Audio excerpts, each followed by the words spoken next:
Hello and welcome to the new episode of Unplugged with Masters. Leadership is not about titles, positions, or flowcharts. It is about one life influencing many. Here is the life journey of a professional banker who soon turned to be a leadership coach. This is a journey which has to be traveled by everyone, and it's a very Because, as they say, there is no greater thing you can do with your life and your work than to follow your passion in a way that serves the world. Meet Vikram Duggal, who is the Chief Energizing Officer of Abhivyakti, the Expression, an organization that specializes in leadership training and coaching. My whole intention is to make the lives of working professionals a little better. That's what I'm working towards. He holds multiple hats with an experience of over 20 years in the field of learning and development. He has interacted with more than 30,000 participants at various levels. He is also an author of an Amazon #1 bestseller book, Irresistible Workplaces. And there's a lot more. To know about Vikram Duggal's inspirational life journey, stay tuned to PMC English for the full episode. Hello and welcome to PMC English. This is Ayushi Farasi. Today we have Mr. Vikram Duggal, who holds multiple hats as the CEO of Abhivyakti, an organization which specializes in leadership training, and he is also the author of Amazon's #1 bestseller book, which is Irresistible Workplaces. So today we'll be in conversation with Mr. Vikram Duggal to know about his journey and also to get the right career tips. Hello sir, and thank you so much for coming down to our studio today. My pleasure. And giving your valuable time to us. Right, thank you so much. So sir, a little flashback. So I want to understand that why or what made you take an early retirement as a professional banker? So I was proceeding well with my career in the bank, rising as many people were rising, and many of my batchmates right now are at the top echelons of the bank. But life, as I always say, has its own plan. Bank inducted me into their internal training system, and that's how I actually came to Hyderabad. State Bank as a staff college in Hyderabad. And that was a role that I started liking a lot, enjoying a lot. And I started noticing that I am developing myself in the process. And when the change was likely to happen, that I had to go to mainstream banking, there was a question in my mind, what shall I do next?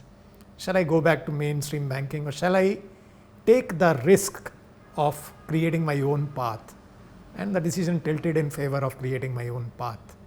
So when I decided to leave State Bank, it was not straight away being on my own. I joined ASCI, Administrative Staff College of India in Hyderabad, then joined another organization, and then took a decision that now it's time to be on my own, because that was a long cherished dream that I had.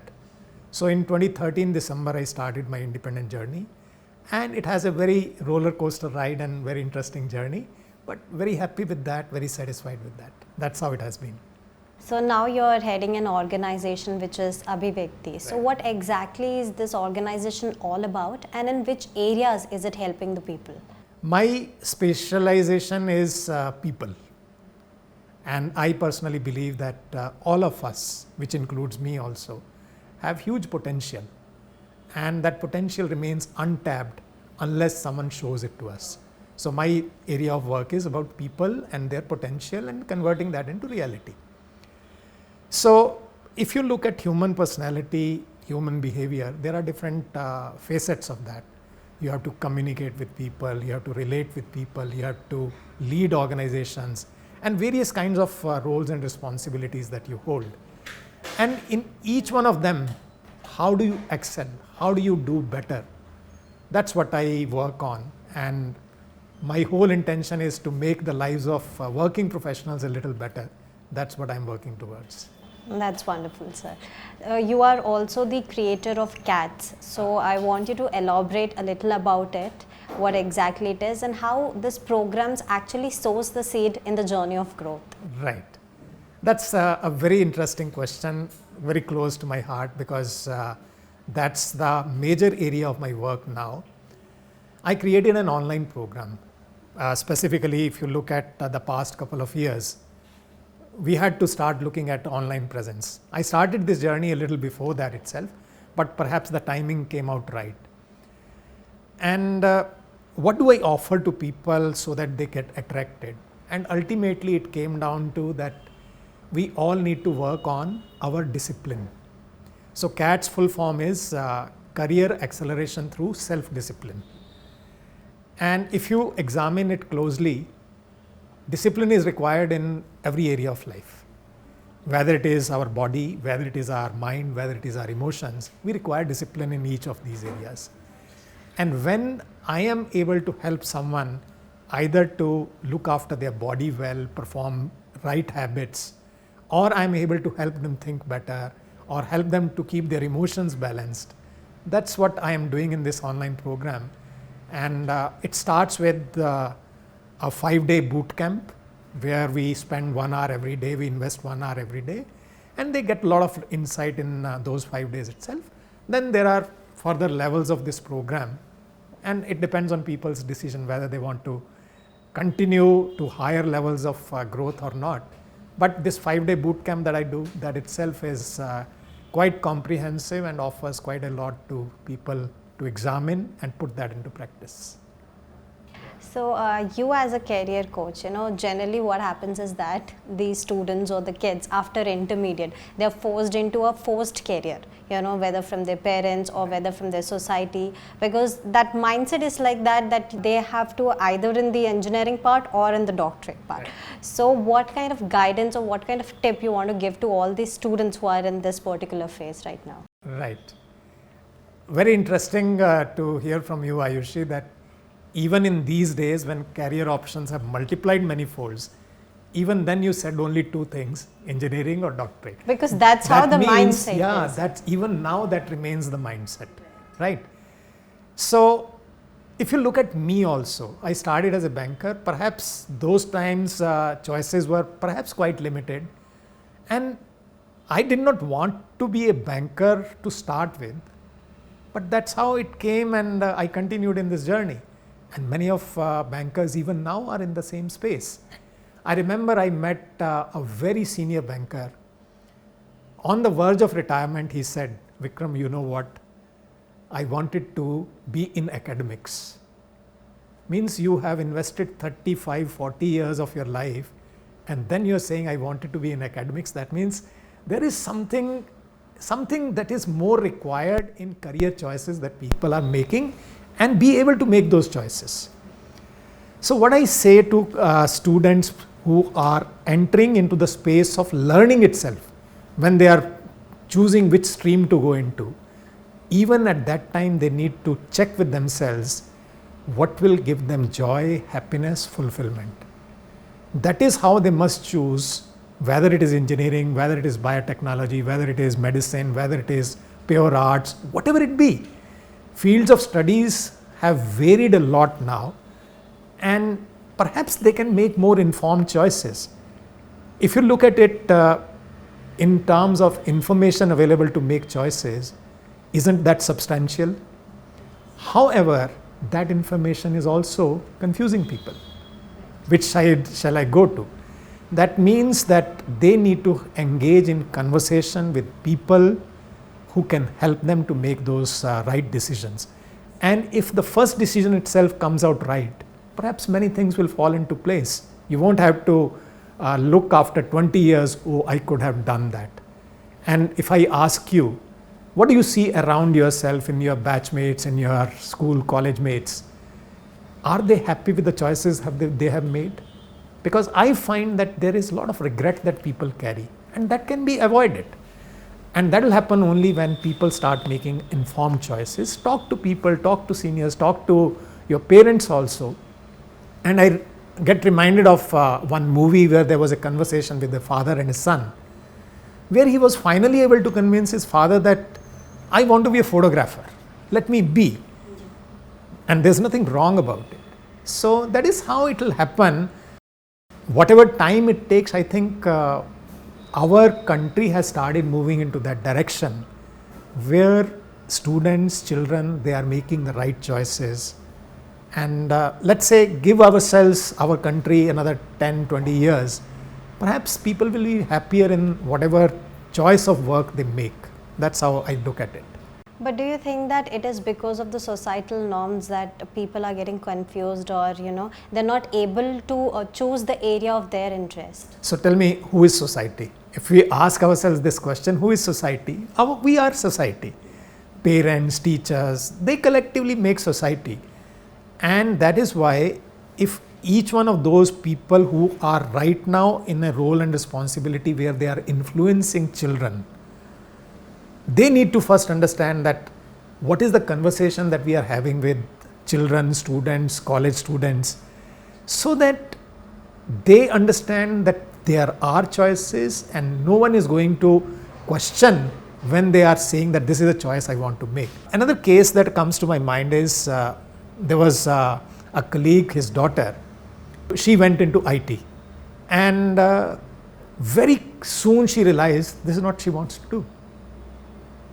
That itself is a great thing to happen, that okay, you have made a career choice, but are you in touch with yourself to understand what is it giving to you, what is it doing to you? And then she realized that she wants to be a beautician, not in terms of having a salon or anything like that, but she wanted to be a makeup artist. She did another course on being a makeup artist, and she's having a thriving career now. So is she happy about it? I'm sure she is. Are her parents happy about it? I'm sure they are. So we need to give a little time and space to children to explore this world. Another thing that is happening in today's world, if you look at it, in fact, I would say there are many children, students who get into careers, they do not want to work anywhere full time. They want to be their own bosses. They are working in their free time. They are giving 4 hours, 6 hours a day. They take vacations. Now, these are the options available. Parents need to see them. Parents need to show it to children. And I think the happier the people are working, whatever they are working in, I think their contribution will be much better. That's how I look at it. Because nowadays there are a lot of career options that they have. Plenty. Yeah, because Plenty. when people wanted to travel, parents used to think that, oh, what are you going to earn with traveling? Now Right. they have become travel vloggers, travel bloggers. Absolutely, right? absolutely. Travel bloggers, food bloggers. If you're fond of food, start eating food at different places and start writing about it. That becomes a career. And needless to say, they are making quite a lot of money doing that. So there is money, there is satisfaction. What else is required? We just need to explore a little bit. Yeah, and they just need the right time and the right guidance actually. Guidance is very important. I do not fully agree to the right time part. Any time is right time. The moment you take a decision, it's the right time. So if you ask me, would I have been better if I had started my career in the field of leadership training and coaching? I don't know. Because in retrospect, everything seems to be either right or wrong. But whenever you take a decision, only then your journey starts. That's how I would look at it. So there's no right time. Any time is right time. You just need to take a plunge, take a decision, trust yourself, and just explore. So also that I know about yourself is that you are a high time meditator. You are a meditator since a very long time. Right. So what exactly made you come into meditation? What made me come into meditation? It has been a long journey, so to say. My father, my mother, they used to be meditators, and we have seen them meditating. So that's how perhaps it's a part of my DNA, if you can say that. However, serious meditation, committed, consistent meditation started about 4 years back, when I met a meditator. He came to my home, and he's a good friend now. I met him in a business platform. When he joined our business platform, I was wondering what would a meditator do in this platform. But then I realized that what is his intention? I sat with him, I talked to him for a long time, and I realized that what is his intention is to make business people have a calm mind so that they can take right decisions. That's what I understood from him. And I realized I was able to relate to that. There are so many business pressures. And then he came to our home a couple of times, and he encouraged us to do meditation. He guided us how to do that meditation. And that's how my meditation became consistent. And now I have been almost 4 years, I've been practicing it very, very regularly. And now I have added a couple of dimensions to my meditation. One is you sit quietly and play music or whatever you do. Focus on your breath. That's one of the easiest ways. Then another thing I added to this was practicing mindfulness throughout the day. And one of the techniques that I understood was take a pause at some point of time and just focus on your breath for 1 minute, 2 minutes. And as I started putting that into practice, I realized that throughout the day, my mind is peaceful. Even at the end of the day, I was talking to you about my CATS boot camp. That session happens from 7 to 8 in the evening. And there are times when during the day also I have a 3-hour, 4-hour session. After that I'm doing that. And I got feedback from participants even at this time of the day. We sense that there is still a lot of energy inside you. And how does it come? So these practice of meditation and mindfulness, they have kind of brought very beautiful pause in my life. I'm always in a pause. I'm not rushing to my past. I'm not rushing to my future. I'm more in the present moment. The other day, we have a yoga sir. He was asking, so Vikram, tell me, what kind of thinking do you have? Do you go too much to the past, or you keep on going to your future, insecurities of future? I said, I tend to remain more in the present moment. And I believe that it's a combination of yoga, meditation, mindfulness that has kind of enabled me. And the interesting thing is, it's not difficult. That's the most interesting part, that here the demand is not that you focus here or you focus there or you have to continue to chant something. You just have to focus on your breath, and that makes it easy because you're always in company of your breath. Ayushi, I would like to make a statement here, and I believe those who are listening to us, they will benefit. I personally say, and say it with a lot of conviction, even a single breath taken with awareness gives you peace. And if one breath can give you peace, imagine how many breaths do you have every day. You just need to start taking command of your breath, and that will simplify everything for you. Yeah, that's amazing, sir, actually. Now that you are a leadership coach and you are into meditation also, so I want to understand here that how meditation plays an important role in sharpening up these leadership qualities. Very close relationship, and I really wish those leaders who are listening to me, they will pay attention to this. Any leader who is meditating is able to do many things right. Let's look at what are those. First thing that a leader requires is he or she able to think clearly or not? And to be able to think clearly, what do you need? Peace of mind, right? Calm mind. So meditation brings you calmness. Second thing that needs to be done by a leader a lot is take decisions. Today I was listening to a book summary where it was said that every 2 seconds, we all as human beings are taking some decisions. So how many decisions are we taking? And when you get into a leadership role, you have to take decisions which have impact on people, which have impact on revenue, which have impact on future, right?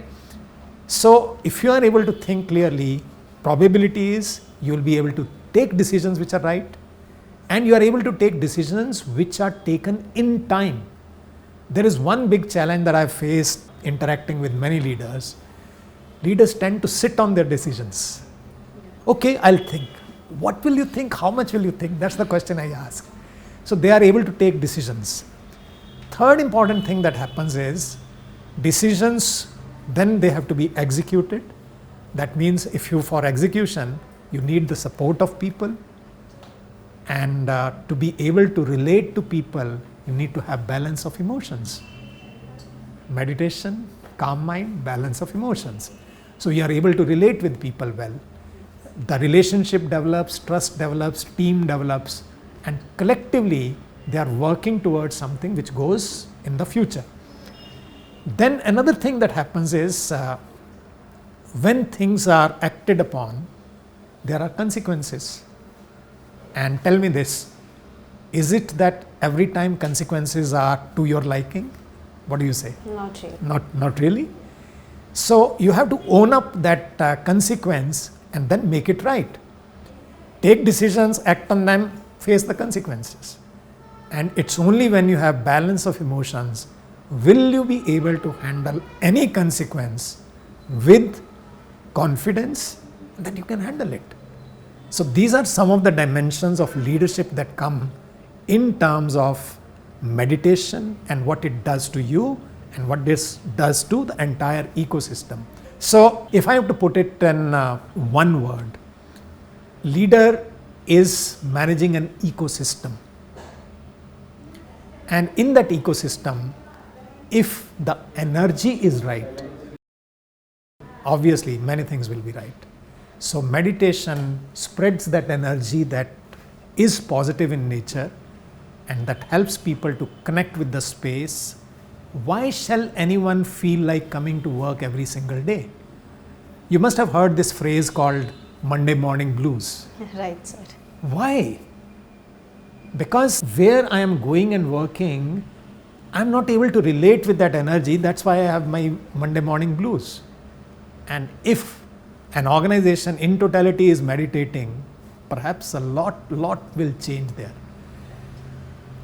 There is a case study, if I remember correctly, done by Harvard University and combination of universities. And it proved that if some people in a city are meditating together, crime rate falls down.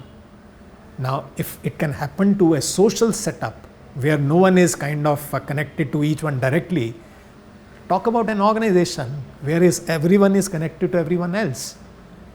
What will that meditation do to an organization? Only those who are doing it, practicing it, they must be experiencing. So that is the relationship of meditation with leadership and the organization as a whole. Because meditation, what I understand, is one of the key to each and everything, because that gives you that calmness of mind to think in the right way and work in the right environment. Okay, let's talk from the perspective of science a little bit. When you are meditating, what happens inside the body? There are an n number of thoughts that keeps running in your Okay. mind, because at the initial stage, that's how Right. meditation starts, Right. with so many thoughts coming up and going. Let that be negative thoughts, let that be positive thoughts. Right. So that's how it Right. keeps on coming in your mind. So what happens is, it won't be out of place to say that our body is nothing else but a chemical factory, Yes. which means we need to have those chemicals which are supporting our body. By meditation, those chemicals which are not supporting the body, they start getting neutralized. They start getting eliminated from the system. The processing part that becomes stronger. And simultaneously, those chemicals which support our body, which nurture our body, which make our body healthier, they start getting generated. So I think those who meditate must be those people who are not visiting doctors as much, Right. right? Absolutely. So, right, that's how we can look at it. Coming into this fast-paced life where people, they have time for nothing. They have time not for their family, not for their personal works. They are just running behind what you call as earning money or making money. So how important it is for all of these people to practice meditation for a peaceful mind? Interesting question, and I really wish that it doesn't become as much of a problem as it is made out to be. I told you that the easiest way to meditate is your own breath. So I attended a program on breathing practices, and the facilitator said, and that was very interesting, he said, okay, let's say you start from the ground floor and your office is on 12th, 15th floor, and it will take some time to reach there. Even if it is, say, less than 1 minute also, you will take some breaths during that period. rather than looking at the lift, which floor it has reached, or looking at people, where is this person working and all that, distracting your mind. Just keep your attention on your breath, and 30 seconds of meditation will make you a little calm when you are entering the office space. Possible or not? So anyone who says that I don't have time to meditate perhaps needs to first learn that his time is not being utilized well. His priorities are not right. This is one challenge that I face in my boot camp that I talked about. One of the first, I am addressing working professionals. So the first challenge that I face vis-a-vis those people is, will they be able to attend all 5 days or not? Work pressure comes, boss says do this, and they say, okay, this boot camp is okay, I'll see sometime later. And their priority becomes the work. So we have become a little too obsessed about works. Maybe it's our own insecurity which makes us do that. However, if I have to come back to answering your question whether time is available or not, I say don't look at a specific time to meditate to begin with. Any time is good to meditate, right? So whether you are driving and you are on a signal, till the time that signal turns into green, you meditate. And here interesting thing is, at times you may not even require to close your eyes for meditation. So you just have to focus on your breath and you are meditating. So like this, if you start doing these practices, not getting under the pressure of morning only, 5:30 to 6 only, that becomes a problem to start with. But when you start enjoying as to what it is doing to you, you will be able to create time also, specific time, same day, same time every day, same place every day. That continues to add much more value. It's all about making a beginning. So that's what I would like to say. Because there are generally many myths also, that you have to practice meditation in the morning time from 5 to 6, then in the evening time before sleeping. So these are all these myths which actually confuse people that, oh, I don't have time in this specific point of time. So the only thing that my suggestion here would be, make a beginning first. Then you choose morning time, choose evening time. All these things will start falling into place. Make a beginning first. We want to be perfect, only then we want to start. Nothing happens like that. You have to start becoming perfect over a period of time. Wonderfully explained that, sir. Now coming back to your book, which is Amazon's #1 bestseller, which is Irresistible Workplaces. So I want you to highlight a little about this book. The book has been a product of my life experience. Combination of when I was a banker, when I was working in other organizations, plus my independent journey. What I realized over this time is that organizations can be much better than they are. By much better, I am saying in both terms, materially and emotionally also. And the word that irresistible is that people start connecting with that organization. The subtitle of my book is Where People Want to Be, Nowhere Else, with no one else, and doing nothing else. That means the kind of work they are doing, they are happy with that. The kind of people they are working with, they are happy with that, and they are enjoying the entire journey. And every organization can move towards that. I always say Irresistible Workplaces is not a destination, it's a journey. And you keep going ahead in that journey. And when we look at it from the organizational perspective, every organization have a variety of things which are happening in the organization. There are people working, and when people are working, there are many dynamics which come into play. Organization is nothing else but a set of people. So starting from the awareness level of leaders, and obviously people working in the organization, but I'm emphasizing the word leader here more because the culture of the organization is primarily driven by leaders. So when leaders are more self-aware, their way of interaction, so communication comes into place, their way of relating with people, that comes into place, their way of thinking strategically, having a vision, that comes into place. Now, when all these things are merged together and all these things can be made better, that's when an organization is traveling this journey of irresistible workplaces. I ask this question to leaders and people working in organizations. How many of you believe that you have more potential than you are currently using? I used that word earlier also in the conversation that we are having. So, if anyone says that I have more potential, that means something can be done within the organization to make that potential come live. And when that happens, obviously, organization keeps on becoming better, one person at a time, contribution of one person at a time. And when that collectively happens, magic also happens there. Sir, in this recent times, generally I hear about this emotional intelligence. So can you please help me understand what exactly it is? Emotional intelligence is your ability to handle your emotions, put it very, very simply. And I am again quoting one of my teachers, my masters. He said that our intellect as human beings has been rising over a period of time.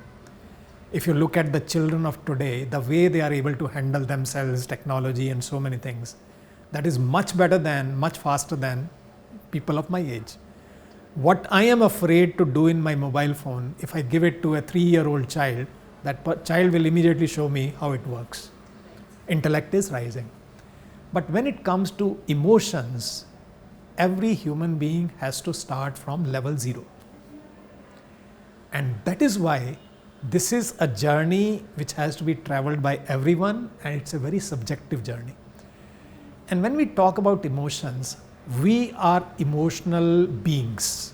Humans are emotional beings. Not that other species are not able to experience emotions, they experience emotions and they react to emotions, because that is the survival mechanism that is working for them. Human beings have an added ability, which is they can think about it. And when we combine this thinking part to emotions, that's when emotional intelligence comes into picture. So how are you able to utilize your emotions to your advantage? And when I'm saying your advantage, I'm not looking at it from the selfish perspective, but to the advantage of the entire, so to say, ecosystem, your family, your organization, your friend circle. When you are able to utilize your emotions to your advantage, that's when you are being emotionally intelligent. Now what happens is, we as human beings are also very reactive in nature. You say one word to me which may trigger some emotions in me. Now, am I able to handle such situations and circumstances with poise, with calmness? That is what emotional intelligence is all about. And why it is required, again, go back to what we discussed earlier. You have to take decisions, you have to execute decisions, it all comes to that. So your emotions are influencing your external world, and your emotions are ruling your internal world. Now, if you want to make the best of both spaces, you'll have to work on your emotions. And without working on your emotions, I think life is meaningless. If I ask this question to yourself, what do you ultimately want in your life? What will be your answer? I actually want to create a beautiful world for all the strays out there. And why do you want to do that? Because I think that's what my purpose of life is. And if you are able to achieve purpose of life, what will happen? I'll be the happiest person. That is what all of us are ultimately wanting. We want higher and higher level of happiness, and that is nothing else but an emotion. And how is that created? When you have clarity of purpose, that means your mind is thinking clearly. That means you are able to take decisions and act on those decisions. Now, one thing that comes into play in terms of development of people is they are not able to take action on what they want. So if you ask many people, okay, how many of you would like to start exercising regularly? Haven't you heard of New Year resolutions? Yeah. Now, how long do they last? Because they are all emotionally weak people. So to conclude about emotional intelligence, what I would say is, ultimately what we as individuals are always looking for is some feeling, some emotion inside us, whether it is happiness, whether it is peace of mind, whether it is fulfillment, satisfaction, joy. All of us want to experience that. And how will that happen? When anything which is stopping it to be experienced, that needs to be dealt with. The ability to deal with that is emotional intelligence. And it's a huge skill, much in demand, much in requirement. And again, from the leadership perspective, I would say, if leaders become more emotionally intelligent, the performance of their organizations will rise many, many folds. They need it the most. Okay, wonderfully explained, sir. Yeah. So we'll wind up this episode with a strong message of yours, or in other words, your formula for all the leaders out there. So the formula actually is a formula that I live by, I advocate, I relate every conversation to that formula.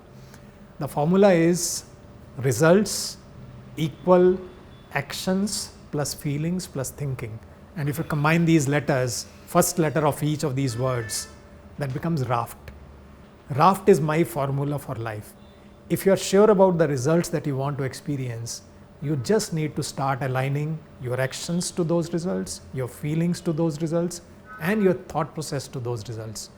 And when that alignment happens, you will be able to experience what you really want to experience in your life. And final thought would be, meditation will help you to align your actions and your feelings and your thinking to the results that you want to create. Thank you so much, sir. Thank you so much for these wonderful words, and I hope that this RAFT formula will be helpful to all the leaders out there. It's a philosophy that I live by, and this is a philosophy that I educate and advocate. And thanks for the opportunity to interact with you. It was a very nice conversation, and I'm sure people will be able to make good use of what we have talked today and make a difference to their own lives. Thank you so much. Yeah.